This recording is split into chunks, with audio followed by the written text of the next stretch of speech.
Pagi ini tugas kita adalah melibatkan 2 hari, semalam dan hari ini lebih kurang dalam pukul 2 pagi kita berkorban kerana inilah amanah kita. So, alhamdulillah dengan komitmen yang tinggi, RRR arah utara kita telah mengeluarkan notis pemberitahuan kesalahan sebanyak 8 kes dan RRR arah selatan 7 kes.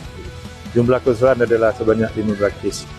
Ini menunjukkan bahawa kita boleh simpulkan kesedaran masyarakat masih boleh lagi dipertingkatkan, dan sebagaimana kes-kes yang lain, membuang botol rokok adalah punca utama Asbab Corp mengeluarkan NPK ini.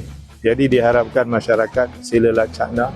Kami berada di mana-mana, kami memerhatikan, dan semoga kesedaran ini dapat membuahkan hasil, terutamanya kepada negara yang kita cintai.